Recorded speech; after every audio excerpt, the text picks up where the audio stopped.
Vous écoutez Causerie d'experts, votre podcast dédié à la préparation physique et la préparation mentale pour les arts martiaux. Retrouvez chaque semaine un expert qui vous donne ses astuces pour vous améliorer. Retrouvez-nous sur notre chaîne YouTube Corps et Esprit Martial, sur la plateforme podcast de votre choix, ou pour ne louper aucune actualité et avoir accès à nos ressources gratuites comme les 3 e-books écrits par 15 experts internationaux sur le thème 3 conseils pour faire évoluer votre pratique, ou encore votre méthode de souplesse dédiée aux arts martiaux et sports de combat, nous vous invitons à nous retrouver sur le blog Corps et Esprit Martial. Tous les liens sont en description. Bonne écoute!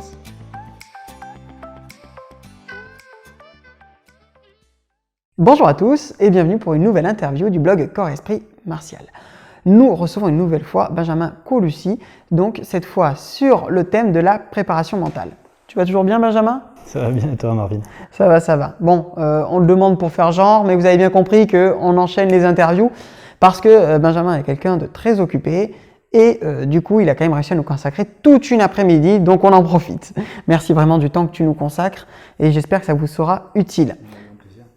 Donc, toi déjà, est-ce que tu fais de la préparation mentale ? Est-ce que c'est quelque chose que tu incorpores dans ta pratique ou pas du tout ? La visualisation, ouais, beaucoup. Beaucoup ?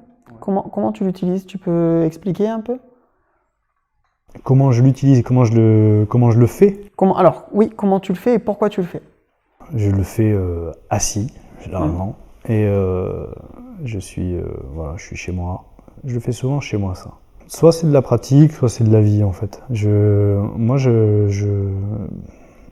le fais souvent pour essayer d'apaiser les choses. C'est-à-dire que on a beaucoup de choses à faire, en tout cas moi j'ai beaucoup de choses à faire tous les jours, beaucoup de choses à gérer. Il y a un moment où tu as le cœur qui bat, tu as du mal à calmer le tout, et en fait le fait de prendre le temps de refaire une lecture de ce que tu as fait par exemple, c'est validé. C'est-à-dire que tu arrives à annihiler la pression qu'il y avait ou le stress qu'il y avait de telle chose. C'est pas juste le fait de l'avoir validé qui fait que ça part, c'est le fait d'y repenser. Je pense aussi à, tu vois, on parlait de danse de lion tout à l'heure, tu as une pression qui se met à l'arrivée des jours. Le fait de prévisualiser ce que tu vas faire, comment ça va se faire, d'essayer de prendre la température avec tes équipes et de le refaire aussi seul. Moi, ça m'aide à être plus efficace, plus présent au moment. C'est ça l'utilité que j'y trouve et un apaisement. Très très intéressant. Là du coup je vais me permettre de rebondir et d'apporter 2 petites indications sur ce que tu as dit. La première c'est que tu as utilisé 2 formes de visualisation qui sont différentes.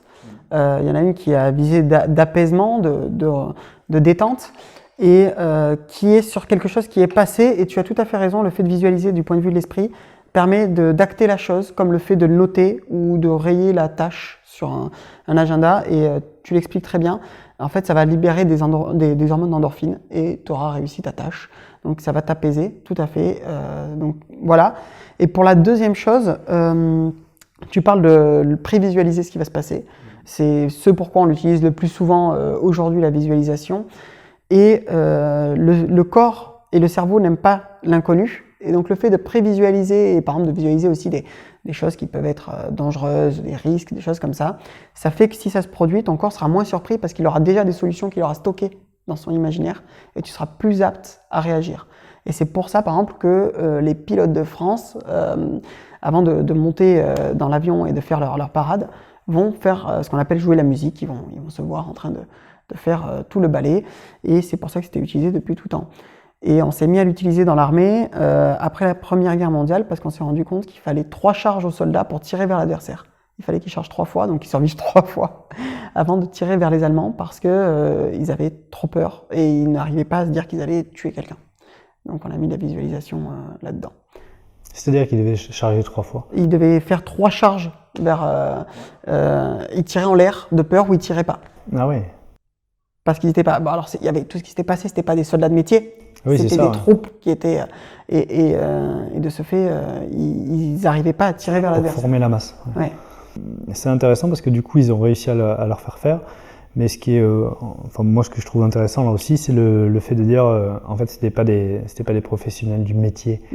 Et du coup, c'est pour ça qu'ils réagissaient comme ça. Donc, en fait, le fait de dire l'armée, en fait, certaines personnes dans l'armée, peut-être les plus nombreux, parce que ça m'étonnerait quand même que peut-être aujourd'hui on rajoute de tout, mais on n'est jamais prêt à rien en fait, dans la vie. Et on a beau se préparer, on a beau se dire ok, on parle de danse de lion, c'est simple, il saute dessus, le banc glisse. On ne s'est pas entraîné à faire des sur un sol glissant, à sauter sur les bancs et qui glissent. Bon, mais ils ne tombent pas parce qu'ils ont su s'adapter au moment, à prendre les bons appuis. C'est le terrain, quoi. C'est ce qu'on pourrait dire le lien à Sun Tzu là, de choisir son terrain, s'adapter au terrain, le terrain qui est sous mes pieds, le terrain qui est sur le banc, c'est pas le même. Il y en a un que je contrôle et je le sens tout de suite, enfin je le contrôle, en tout cas je sens comment il est. Celui qui est juste là-bas, j'ai beau le voir, je le connais pas. Et il est pourtant sous mes yeux. Je le connais pas et je me doute pas que ça, c'est une éventualité. Donc pour moi, quand on parle de préparation mentale, je le prends très au sérieux et à la fois je le prends aussi légèrement. Parce que pour moi, c'est l'expérience qui va faire que tu es prêt et en même temps, l'expérience t'apprend que tu n'es pas prêt. C'est un gros paradoxe. Ouais. Et encore une fois, tu as raison, c'est ce que je disais tout à l'heure, hein. Quand je disais on crée des liens avec ce qu'on connaît, effectivement, c'est par l'expérience que tu engranges tout ça. Mais la visualisation, vu que le cerveau ne fait pas la différence entre ce que tu vis et ce que tu imagines vivre, peut t'apporter cette expérience-là.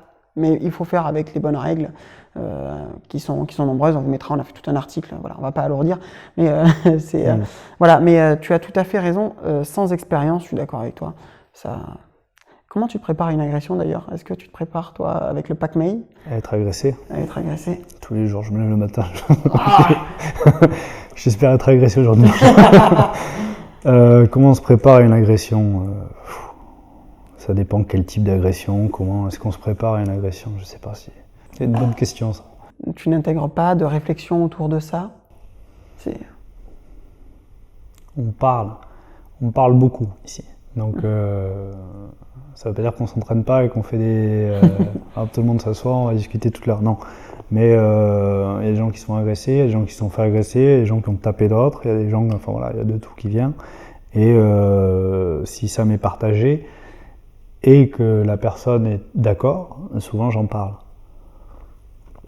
Et on trouve des thématiques et on se permet de montrer ce qui pourrait être fait et des options. Moi je fais très attention à tout ça parce que pour moi c'est l'expérience qui fait la différence. On est tous très forts dans une salle, d'accord. Et le problème c'est qu'une agression ça arrive jamais au moment où on sort de la salle, on se sent bien, tout va bien, et puis un peu comme si ça se voyait sur notre tête que c'était pas le bon jour là, où il fallait nous agresser. Donc vu que ça arrive à un moment inopportun, on va dire, ça va plus être une question d'adaptation pour moi. Et la technique qui marche, la technique qui ne marche pas, c'est plus est-ce que j'arrive à faire marcher une technique plutôt que la technique qui marche et la technique qui ne marche pas. Quelle technique aujourd'hui je sais faire et que j'ai dans mon outillage et que je peux aller piocher tout de suite. Je pense qu'il faut avoir une vision claire, un dialogue clair ici. Un élève lambda, il balance 50 frappes à droite, 50 frappes à gauche en échauffement spécifique. Donc à un moment, il va savoir mettre un coup. Donc il va être prêt à mettre un coup. Maintenant, est-ce qu'il se prépare lui-même à faire ça ou est-ce que moi je lui en parle assez? Pour moi, la pratique, c'est personnel aussi. C'est une réflexion que l'on doit avoir. Donc quand je parle à 20 personnes, à 30 personnes, c'est pas comme quand je parle à une seule personne. Et c'est des questions qui peuvent être posées. Mais cette préparation-là, on ne se met pas dans une démarche d'agression. On se met dans une démarche d'apprentissage de telle technique, elle se fait comme ça. La position de force, elle vient ici. Il y a une approche spécifique d'application qui va être technique sur le placement de la force, sur le placement des axes, sur les mouvements d'interception. Et après, on va commencer à parler un peu du stress, ou on va peut-être en parler à un moment, parce qu'il n'y a pas un cours forme, un cours application, un cours... Le cours, c'est on arrive et on donne ce qu'on a envie de donner, donc on fait en fonction des gens qui sont là. Et ça peut être une thématique, parce qu'il y en a un qui s'est fait agresser, on va parler de ça.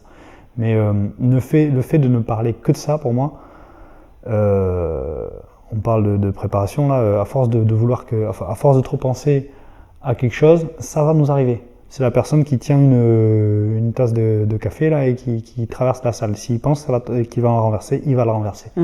Donc je suis plus partisan du ce qu'on appelle le non-agir, le wu-wei, ou non-agir de l'esprit, où ce qui doit se faire, et si j'ai assez confiance, ça se fera. On parlait de casse. Pour moi, il faut passer par l'expérience. Quelqu'un qui a mis 250 coups de poing ou des milliers de coups de poing dans sa vie, si elle n'a pas mis à quelqu'un, il ne sait pas mettre un coup de poing. Réponse simple. Et à partir de là, quand on sait mettre un coup de poing, du coup je viens de faire une définition, quel effet ça a ? Et après ça se décline. Donc à partir de là, on peut avoir confiance en soi. On peut se permettre d'avoir confiance en soi. Et c'est pas une ceinture, une caresse sur l'épaule ou un joli mot à l'entraînement, waouh, bravo.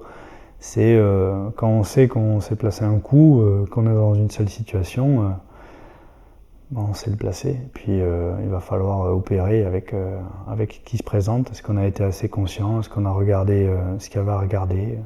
Pour moi, c'est vraiment un travail personnel. Aujourd'hui, on lit tout, on voit tout. Il y a tellement d'informations qu'on ne sait même plus quoi écouter. Il va falloir un baccalauréat d'agression bientôt. Alors qu'en fait, c'est du bon sens. Et après, c'est est-ce que tu es meilleur... on parlait de sport tout à l'heure. Est-ce que tu es meilleur à l'entraînement ou à l'extérieur. Voilà, le jour du match.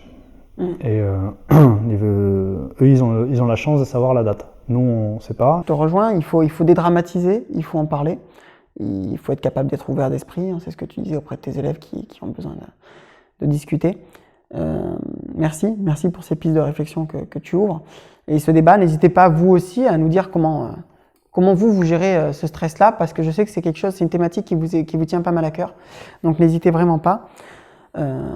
Est-ce que pour toi, la préparation mentale pour un combattant, pour un pratiquant, est plus importante que la préparation physique ou la préparation technique ?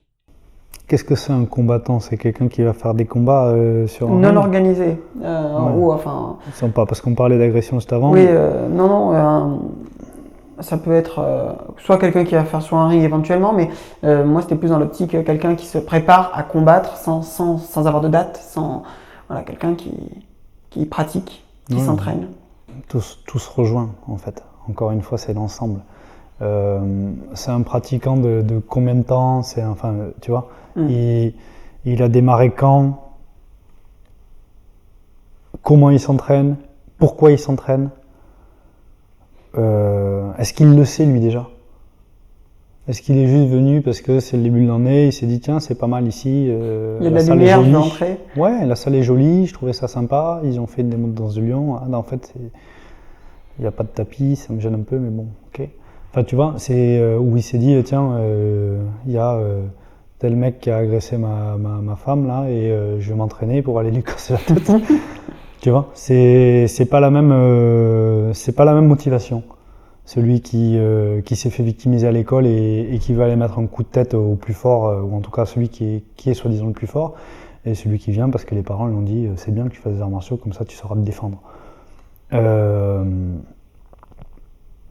technique, qu'est-ce que ça veut dire ? Parce qu'une technique, si elle n'est pas maîtrisée, elle ne sert à rien. Une technique, c'est combien de milliers d'heures il faut pour maîtriser une technique ? Est-ce qu'une heure suffit ? Est-ce que 2 suffisent ? Est-ce que... je ne sais pas. Et est-ce que il faut être en bonne condition physique ? Bien sûr, parce qu'être en bonne condition physique, c'est avoir de la force, et avoir de la force, ça veut dire comprendre son corps. Quelqu'un qui est capable de lever son poids, il comprend son corps. Et il faut le faire, ça. Donc ça c'est important. Et après le mental, juste au jeu de regard, on sait quelqu'un qui se couche, quelqu'un qui se couche pas, quelqu'un qui est déterminé, quelqu'un qui l'est pas. Moi je parlerais plutôt que de préparation de mental, je parlerais d'expérience. On peut se préparer à ce qu'on veut. Encore une fois, on n'est pas prêt. Point. Tu parlais des pilotes d'avion, ils sont pas prêts à se faire. Et comment ils font du coup quand il y a une balle qui perce l'aile, du coup ils l'ont prévisualisé, ils disent je vais faire ci, je vais faire ça, mais le moment où ça arrive, il a une réaction humaine. Et peut-être qu'il va crier, il va avoir peur, il va être submergé par des émotions, peut-être pas. Peut-être qu'il va réussir à avoir un sang-froid, à avoir le sang-froid, enfin. Et ça par contre, est-ce qu'il se connaît dans une situation dangereuse ? Ça va faire la différence. Donc en gros, voilà, c'est en forgeant qu'on devient forgeron. Donc il faut se déplacer régulièrement. Et si on veut être bon en combat, il faut combattre. Sinon, on n'est pas bon en combat. Tu pratiques du combat dans ton enseignement ? Il y a une pratique ? Ça dépend. Ça dépend avec qui, ça dépend comment. En fait, tout le monde ne souhaite pas ça, tout le monde ne vient pas pour ça. Et donc, il faut réussir à faire. Puis les gens travaillent en fait la journée, donc tout le monde n'a pas forcément envie de se faire casser le nez le soir. Donc il faut déjà différencier on va dire la motivation des pratiquants, les faire travailler ensemble. Et oui, sinon c'est pas un art martial si on fait pas des affrontements. Mais là on parlait d'affrontements, tu vois, de dehors. Encore une fois, c'est pas parce qu'ils s'entraînent à réagir qu'ils sauront le faire. Mais en tout cas, ils se connaissent dans cette petite pression qui donne une sorte d'aperçu de l'aisance qu'on va pouvoir avoir ou non. Et oui, bien sûr, c'est primordial de faire ça, oui. Primordial, Merci. Ouais. Merci pour ce retour encore une fois. Merci à toi. Tu as parlé de la casse. Qu'est-ce que ça apporte au mental, la casse ? Qu'est-ce que ça va apporter à un pratiquant d'avoir cassé des briques ou des parpaings, parce que ça rend pas les coups. Donc qu'est-ce que ça va lui apporter ? C'est une Bruce Lee, ça. Le bois. Déjà, un pratiquant, c'est qui le pratiquant ? Voilà. Et pourquoi il pratique ? Parce que s'il veut faire de la casse, qu'il en fasse. S'il veut pas en faire, qu'il en fasse pas. C'est pas un chemin. Moi là, je parle de moi. Je dis pas que c'est un prérequis. Et toi, important. Qu'est-ce que ça t'a apporté alors à toi ? Moi, je trouve que c'est intéressant parce que tout simplement, quand on pose cet amas de briques, ou ne serait-ce qu'une, il y a une petite hésitation avant de mettre un gros coup de poing dedans. Et donc là, il y a un aperçu, par exemple, de ses capacités. Il y a une discussion. Il y a une discussion avec soi là. Je le fais pas. Je risque de me faire mal.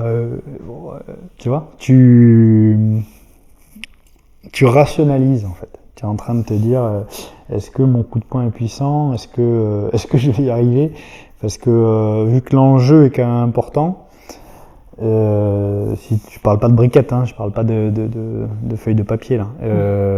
Voilà.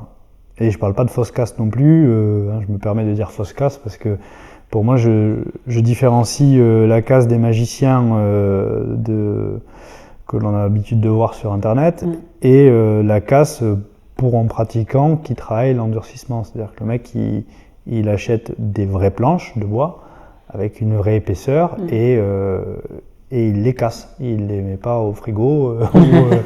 Voilà, j'ai mis je sais pas quel truc dessus pour fragiliser la matière, mais visuellement on voit que c'était de matière, mais en fait elle a été fragilisée. Moi je parle d'une brique. Acheter telle quelle et casser telle quelle. Les briques de béton, du coup, tu conseilles de casser ? Ça c'est chacun ses goûts, chacun fait ce qu'il veut, ce qu'il peut se procurer aussi. Mais il faut commencer par ce qu'il veut et pas trop épais.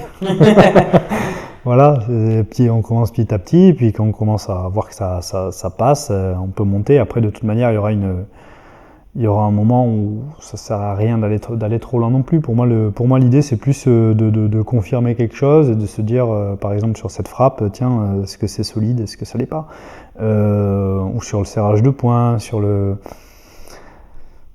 Pour moi, là, c'est vraiment... ce qui est intéressant, c'est cet aspect de outrepasser quelque chose. Tu te mets face à toi-même et tu le fais pas et t'as l'option, personne ne regarde. Tu vois, tu peux te dire, non, je le fais pas. Mais toi, tu sais après que tu le fais pas. Et on parle toujours d'honnêteté dans beaucoup d'arts martiaux. Moi, c'est un point qui me touche beaucoup et qui est très important, mais c'est l'honnêteté envers soi. Tu vois, parce que souvent on dit l'honnêteté envers les autres, il faut être honnête envers les autres. En fait, si t'es pas honnête avec toi déjà, ça va être difficile d'être honnête avec les autres. Et là, c'est de l'honnêteté, c'est pas grave que tu le pètes pas ou que t'aies pas osé le faire, mais au moins tu sais là où t'en es aujourd'hui. Et tu prends des marqueurs comme ça, et est-ce que plus fin t'essayes, est-ce que plus fin t'essayes pas, et du coup peut-être que tu vas plus penser à avaler ta langue plutôt que de raconter des histoires, et parce que tu t'es mis face à cette brique que tu n'as pas osé, ou tu t'es mis face à une situation où tu pensais pouvoir faire quelque chose, et en fait tu t'es rendu compte que non. Souvent on pense que, on entend dire, j'avais un élève un jour qui avait protégé une femme dans le métro, et c'était il y a longtemps, et en fait, il s'est fait tabasser. Mais quand il m'a raconté l'histoire, lui, il était tout penaud et il me disait mais en gros, je suis un nul, quoi. Je lui ai dit déjà, il y avait du monde dans la rame, t'es le seul mec qui allait protéger une femme. T'es le seul homme, en fait, de la rame. Parce que t'as su rien faire et t'as pris des coups, ça c'est une autre histoire, et ouais, ça t'aurais peut-être pu mieux le gérer. Par contre, déjà, le fait d'avoir parlé sans peur, parce qu'il y a quelque chose que tu trouves outrageant, qui ne doit pas être fait, et tu oses aller prendre la défense de quelqu'un, pour moi, c'est le propre même de l'art martial, c'est être utile. Et en ça, félicite-toi, bravo, et heureusement, il n'y avait pas de couteau, t'as rien de cassé, et juste l'ego et le cœur qui est meurtri parce que tu te rends compte que tu n'as rien su faire, mais peut-être la surprise a été telle, tout simplement parce que tu vois, il ne s'est pas préparé à prendre un coup. Il s'est pas dit, il s'est dit tiens, je vais parler, et en fait il n'a pas, en aucun moment il s'est dit tiens, peut-être que ça va dégénérer. Peut-être qu'il ne veut pas parler, et donc voilà, quand t'attends au pire, tu ne peux être que surpris. Ouais. Tu as parlé plusieurs fois de l'importance de savoir pourquoi on pratiquait. Pourquoi tu pratiques ? Ça, j'ai 1000 réponses. Mais le départ, enfant, je voulais être fort et qu'on m'en mette pas, quoi. Tu vois, pas avoir peur des autres. J'ai un gabarit normal, tu vois. Donc je me faisais pas embêter à l'école ou quoi que ce soit, mais je voulais... Tu vois, la mode des films à l'époque, là, je pense là à... Van Damme.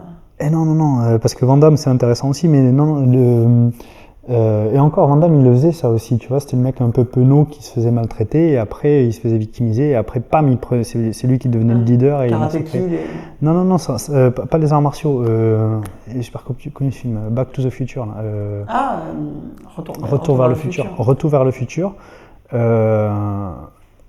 Tu vois, le mec il rentre dans le café, il voit que Biff il vient embrouiller son père, qui n'est pas son père, enfin George là. Il les sépare et il lui met une droite dans la tête. Tu vois le gabarit des deux. Et pour moi, ça c'est un homme.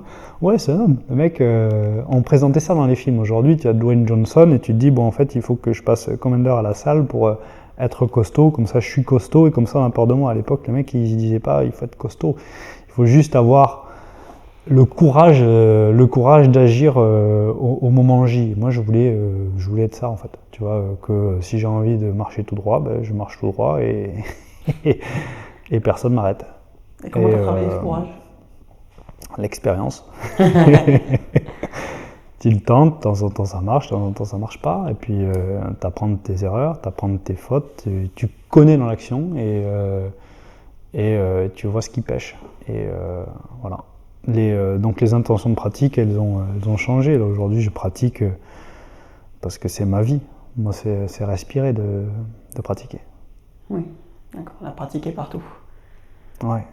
Ça se voit, alors, on vous filmera quelques images, mais il nous a reçus avec le thé et on voit vraiment un très bon accueil, mais on le voit dans sa façon de bouger, dans sa façon de faire, il y a cette pratique qui est partout. Et vraiment, merci encore pour l'accueil. C'est quelque chose de très agréable. On a beaucoup de chance d'être reçus et c'est grâce à vous, je tiens à vous remercier aussi, c'est grâce à vous qu'on peut toucher à des experts comme Benjamin, comme Jacques Tapol qui nous a reçus chez lui, ou Jean-Pierre Vigneault, et tous ceux qui nous reçoivent par internet. On pense à Kassem qui nous a mis en contact. Bah oui. Donc voilà, merci à tous. Merci à tous. Quel est le meilleur souvenir que tu as dans ta pratique? C'est le moment où mon maître Lao-Wei-San m'a proposé de m'entrer, enfin de pratiquer avec lui. Et donc c'était, c'est une longue histoire, hein, mais en gros je suis parti en Chine comme d'habitude et il y a plein d'histoires dans l'histoire. Tu vois. Moi je partais l'été, mais ça veut dire que tu vois, je disais à mon patron, je suis pas là cet été. Et c'était pas des vacances. C'est les vacances, on est payé pendant les vacances. Tu vois. Donc là, c'était. Congé sans solde. Voilà, démission, congé sans solde, où je me suis viré. Là, en l'occurrence, ça correspondait à la deuxième période d'essai qui n'a pas été reconduite. Donc, du coup, je suis parti un peu plus tôt. J'avais un moment très important, je devais rentrer en août pour des raisons personnelles. Et j'ai décidé de partir du jour au lendemain en Chine, comme ça. Je suis parti. Et donc voilà, sans avoir de travail derrière, sans avoir le compte rempli, tu vois, on parlait du présent tout à l'heure. C'était voilà, ce que je voulais faire, c'est ça, je le fais, et puis demain, ce sera les problèmes de demain, on s'en occupera demain parce que je peux pas les gérer aujourd'hui. Donc je suis parti en Chine, j'arrive, et comme d'habitude, en fait, j'appelle mon maître Chan Yuman, mon maître Lao Wei-Kei, et Sisok à l'époque, Sisok qui veut dire oncle cadet. Pour faire un repas tous les trois. Et en fait, mon maître Chan Yuman me dit mais en fait ça sert à rien de faire le repas parce qu'on va tous se voir dans 2 jours vu que c'est l'ouverture de la salle de Sisok, Lao Wei-San. Et en fait, sans le savoir, instinctivement je suis parti, je suis arrivé en Chine, c'était l'ouverture de l'école de Sisok à l'époque, l'oncle cadet et de Lao Wei-San. Et j'étais là, et ça faisait 3 ans que j'essayais de pratiquer avec. Et il était ravi de me recevoir, il m'a pris dans les bras, ce qui est des gestes en Chine, ça n'existe pas, de prendre des hommes qui se prennent dans les bras, enfin peut-être, mais peut-être maintenant, mais en tout cas il était ravi. Et j'ai eu sa joie, et il m'a dit bon, alors du coup, quand est-ce que tu viens pratiquer, quoi. Je dis demain matin, non, pas demain matin, demain. Enfin voilà, en gros c'était une discussion un peu drôle, quoi, parce que demain matin, non, alors non, tu vois, non, il a regardé son agenda, mon agenda c'était quand tu veux, parce qu'en fait je suis là pour ça, donc tu me donnes l'heure, le jour, tout. Et voilà, et là ça a démarré comme ça, et c'était. T'as passé 2 ans et demi là-bas, c'est ça après? Ça c'était, j'étais revenu en France, mais j'ai vécu 2 ans et demi voilà, à Shanghai et j'allais très régulièrement à Foshan m'entraîner. Voilà. C'était en quelle année ça? 2006.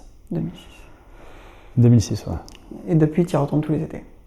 Bah ouais. Sauf Covid. Sauf Covid, boum. Mais ouais, depuis j'y retourne. J'amène des élèves aussi, j'y retourne parce qu'il y a toujours des choses à parfaire.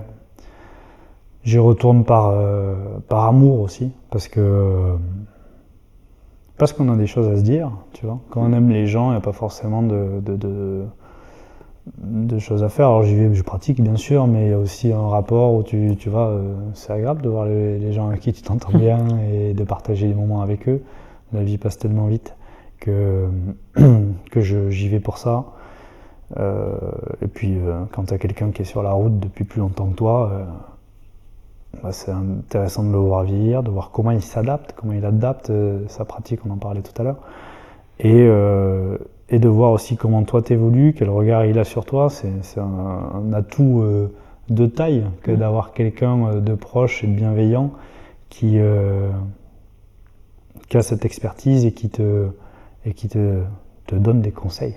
Qui te guide. Ouais. C'est un très très beau témoignage. Merci beaucoup. À toi. Vraiment. Donc vous voyez, il continue à se former. Et si vous voulez vous former auprès de lui, donc il a son Wudang, son dojo à Paris. Wuguan, pardon, excuse-moi. C'est pas grave, non, c'est plutôt qu'être précis, mais c'est une salle. Non, mais c'est sa salle, son Wuguan, du coup, dans Paris. C'est 12 rue du Grenier-Saint-Lazare. Et en français, moi je dis école ou salle. Alors école, souvent on me dit oui, mais c'est très académique. Mais école, pour moi, c'est l'école de la vie. Donc une école d'arts martiaux, on en parlait aussi. Les gens se rencontrent, on vient tous de milieux sociaux différents. Et c'est un des endroits, surtout pour les adultes, où les gens peuvent se retrouver, s'entraîner avec plus jeunes ou avoir des plus jeunes qui sont meilleurs en fait. Donc tu vois, il y a une sorte d'humilité à venir s'entraîner parce que tu as peut-être un enfant qui va pas forcément t'expliquer parce qu'il ne sera pas au cours adulte, mais si tu le vois s'entraîner, ça va te permettre de mieux comprendre ce que tu fais. Et ça, c'est une sorte de magie qui est dans les écoles ou les Wuguan, les dojos, les salles, comme vous voulez, encore une fois. Donc allez-y, je suis sûr que vous serez très bien reçus. Si vous êtes curieux de ça, n'hésitez vraiment, vraiment pas. Quel est ton plus mauvais souvenir dans la pratique? Est-ce que tu as un mauvais souvenir? J'en ai plein. Ouais, de ne pas y arriver. Je pense que le plus dur, c'est de stagner. Ou en tout cas d'avoir l'impression de stagner.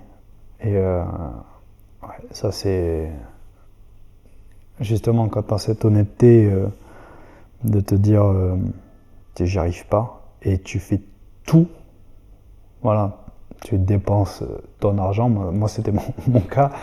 Et je dépense tout mon argent, je prends tout mon temps, c'est-à-dire que voilà, même ta compagne, elle te dit bon, et les vacances entre nous, oui. Oui, il y a ça aussi. Oui, c'est vrai que je n'avais pas prévu.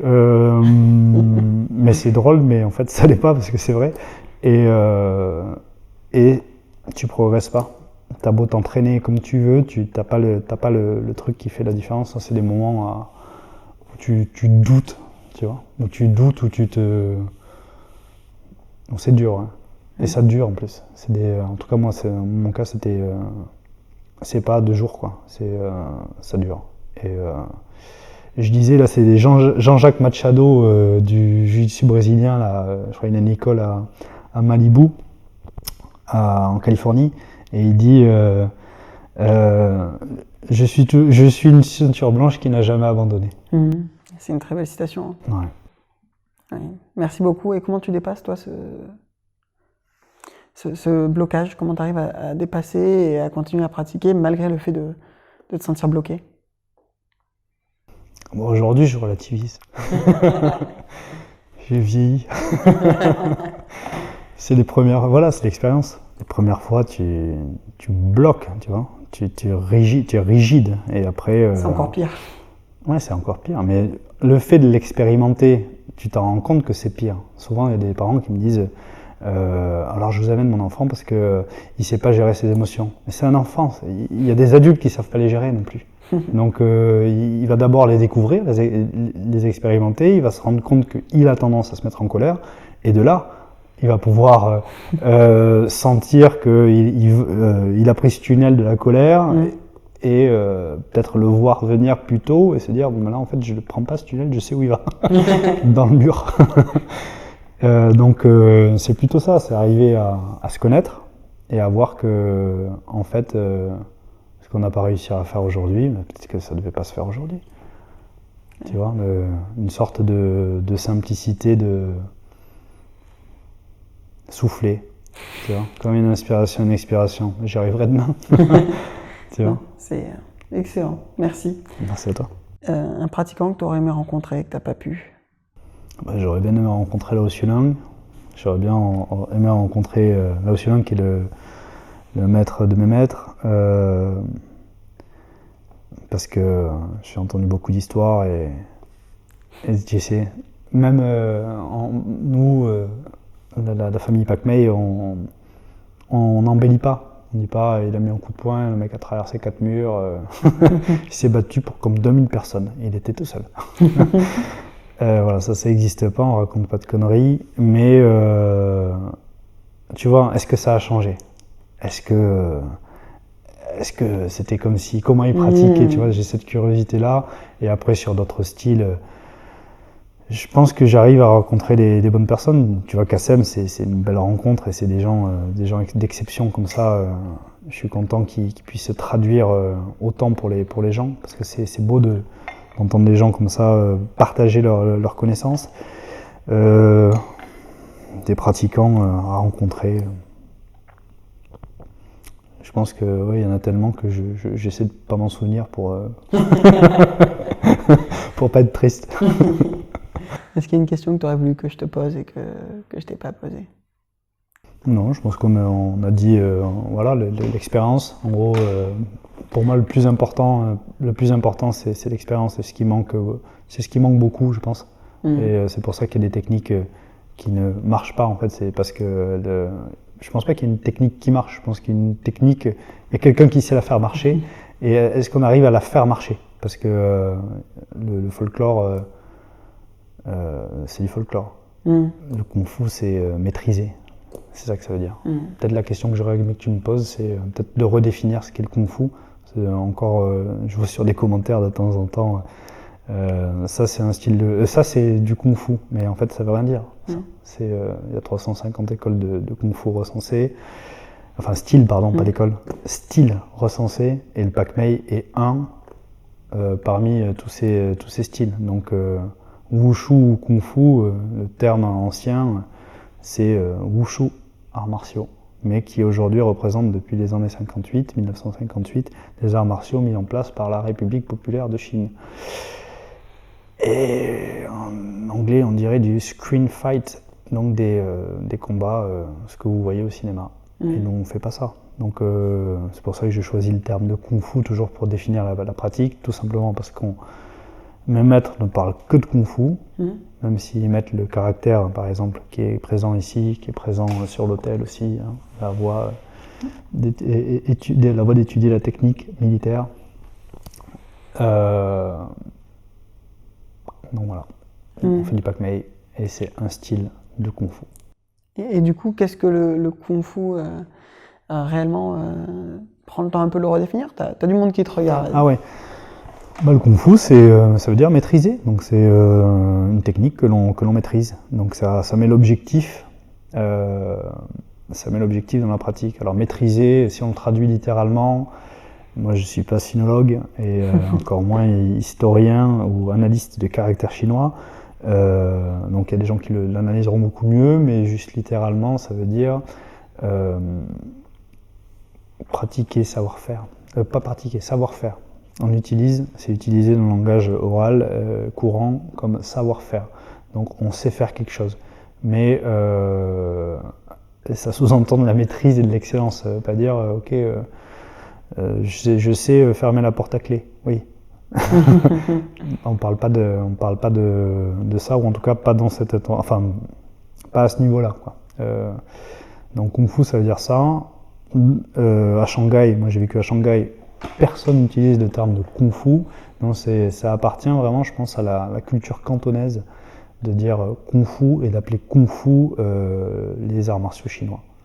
Donc c'est pour ça qu'il y a aussi une différence entre Pékin qui va dire bah non, on n'a jamais appelé ça Kung Fu, parce que je ne connais pas assez Pékin, mais en tout cas à Canton, tout le monde parle de Kung Fu, Lian Kung Fu. Voilà, Lian Kung Fu, c'est on va pratiquer. Tout le monde dit on va pratiquer, c'est Lian Kong.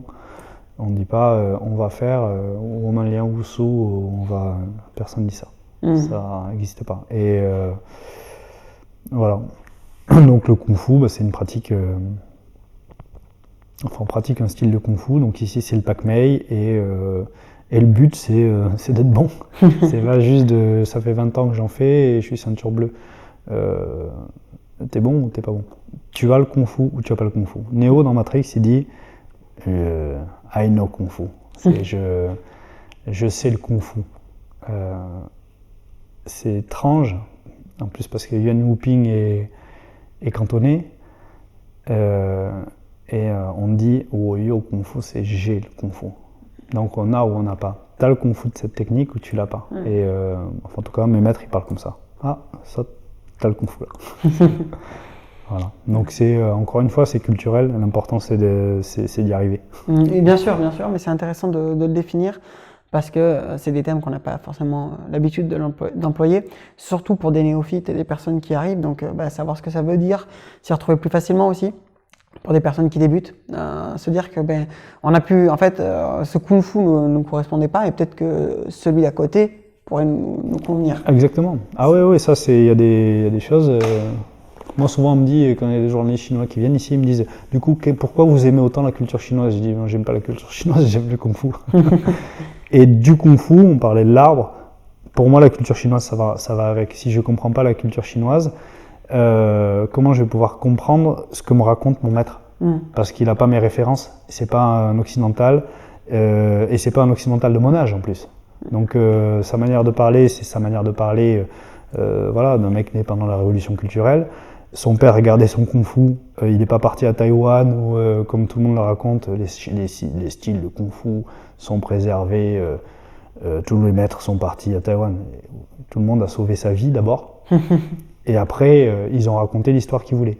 Mais Lao Tzu-Lung, il n'a pas fui à Taïwan ou ailleurs. Attention, je ne suis pas en train de dire que c'est des menteurs ou quoi que ce soit, mais quand on fuit pour sauver sa vie, on se dit pas je vais sauver le Pak Mei. Et si tu vis, tu vas peut-être sauver un peu le Pak Mei. Donc on remet les choses comme elles sont.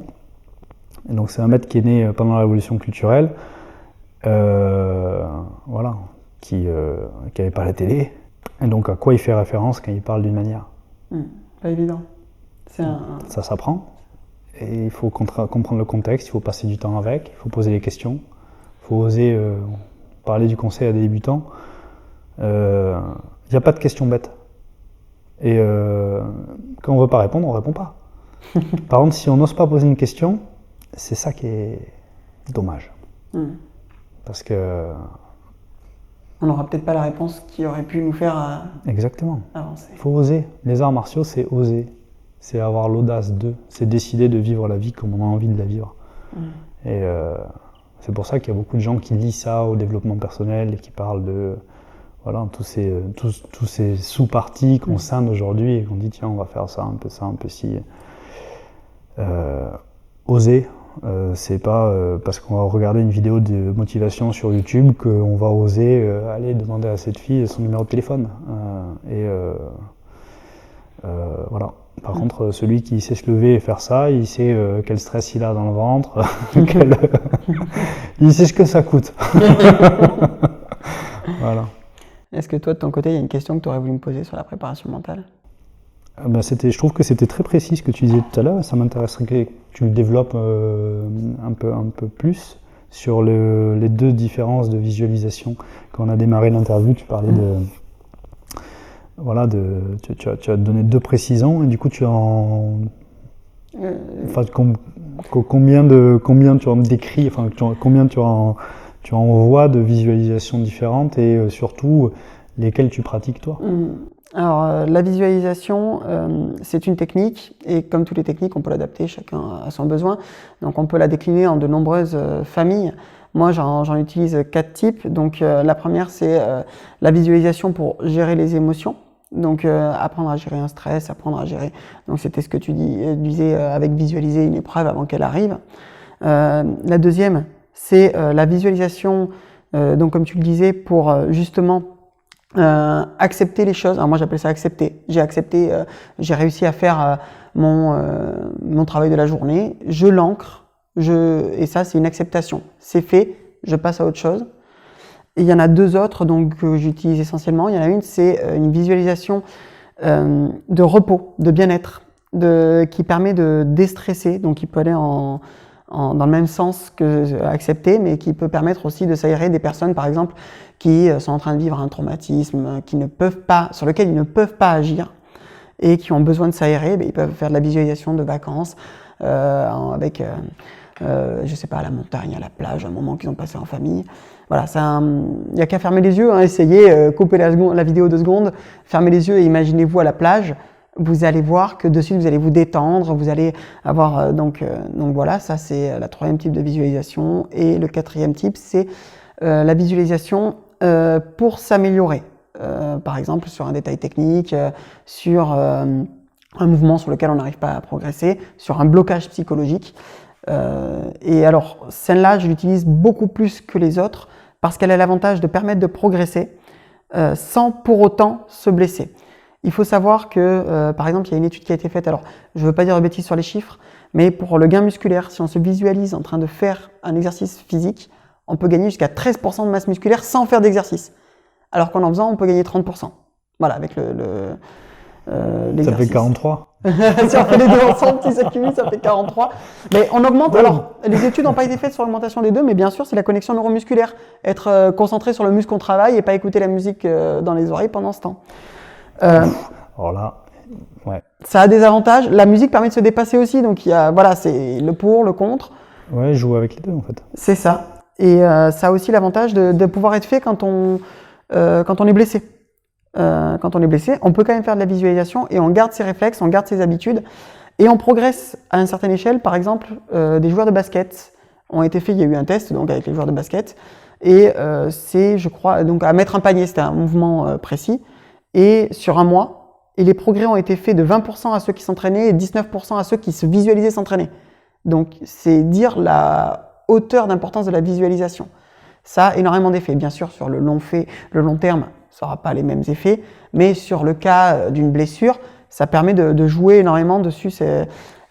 Du coup, est-ce que tu fais un lien avec la spiritualité et la préparation mentale? Parce qu'il y a pas mal d'exercices en fait qu'on estampille préparation mentale qui sont en fait un travail un peu spirituel. Par exemple, moi, la visualisation, je pense qu'il y a quelques années, ça appartenait presque à certaines religions, où, tu vois, en tout cas, méditation. Ça appartenait. C'était aujourd'hui, il y a presque une sorte de laïcité où on a le droit de méditer sans en fait, où on ne reconnaît pas une prière dedans. Mais est-ce que toi, tu fais un lien avec ou ça reste quelque chose, on va dire, le terme laïque qu'on correspond pas, mais en tout cas qui est tombé dans le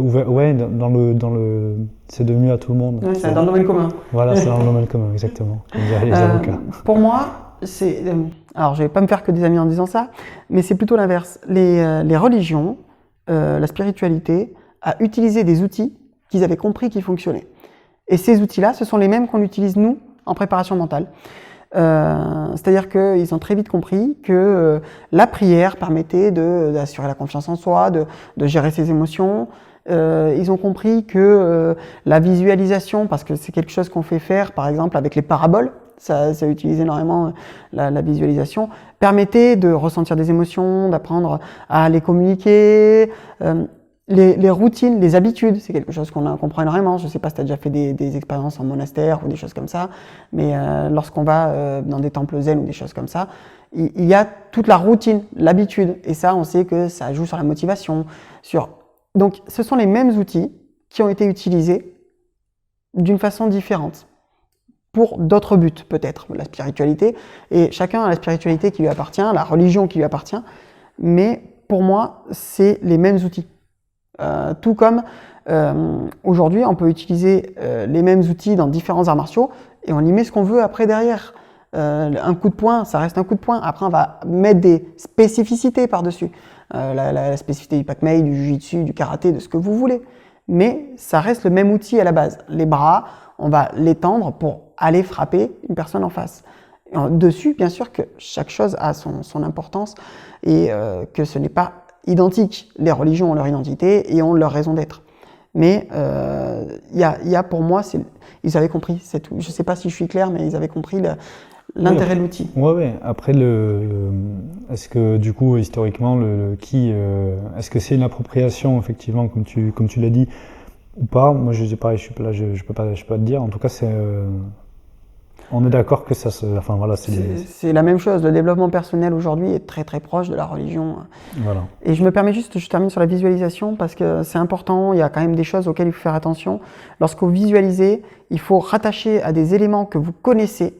C'est très important parce que sinon, en fait, on fait que imaginer et là, ça n'a pas du tout le même effet. Et il faut avoir le maximum de détails sensoriels, le goût, l'odeur, la vue, le toucher, voilà, est-ce que j'ai chaud, est-ce que j'ai froid, est-ce que je me sens fatigué, un maximum d'informations. Et tu sais qu'apparemment ça, c'était des techniques de mémorisation aussi. Oui, pas les mentales. Ouais, parce qu'à l'époque, si on voulait lire un livre technique, il n'y avait pas autant de scribes qui avait écrit. Apparemment, le fait de chercher, de créer un espace et de ranger, par exemple, le livre ou ce dont on souhaite se souvenir du livre, en fait, on crée un espace mental et on allait le ranger quelque part. Et ça, c'est de la visualisation et c'était utilisé pour la mémorisation. C'est toujours très utilisé par les mentalistes et compagnie. Et là, je vous invite à aller voir la chaîne de Fabien Olicard. Je ne sais pas si tu connais. Oui, bien sûr. Mais, voilà, excellente chaîne. Et il explique très très bien. Il a ses livres sur le palais mental. Tout à fait, c'est une visualisation. Alors, j'en ai pas parlé dans le cas de la pratique mentale. Par contre, c'est pour ça que quand on me pose des questions, souvent je ferme les yeux. Parce que je navigue là-dedans et je vais rechercher la réponse là où je l'ai laissée. Et donc voilà, je vous disais, ces deux informations. Et surtout, quand vous amorcez votre visualisation, sachez pourquoi vous la faites et quand est-ce que vous arrêtez. Et dernier élément, la vitesse et la propreté technique. Maximum de perfection dans votre mouvement et maximum de vitesse, parce que comme on le disait dans la dernière interview, si on ancre des mouvements lents, dans la tête ça marche pareil, ça ira lentement dans le corps. Si on va vite, on peut aller dans ce qu'on appelle la vitesse supramaximale petit à petit, donc dépasser sa vitesse maximale. Voilà, je ne sais pas si j'étais à peu près clair. Ouais, moi j'ai tout compris. Mais merci beaucoup pour ce temps que tu as pris, merci pour ta patience, pour ton accueil. Merci à toi Marvin. Et puis on se retrouve très vite pour l'interview sur les armes. Tchou bye. Merci d'avoir écouté Causerie d'experts, votre podcast proposé par le blog Corps et Esprit Martial. N'oubliez pas que si l'on crée le contenu, c'est vous qui le faites vivre. Si vous avez aimé les conseils de cette interview, n'hésitez surtout pas à partager, liker et commenter pour qu'un plus grand nombre y ait accès. Si vous écoutez ce podcast sur une plateforme qui le permet, nous vous invitons à vous abonner et à activer les notifications pour ne louper aucune sortie. On vous dit à très vite, tchou bye.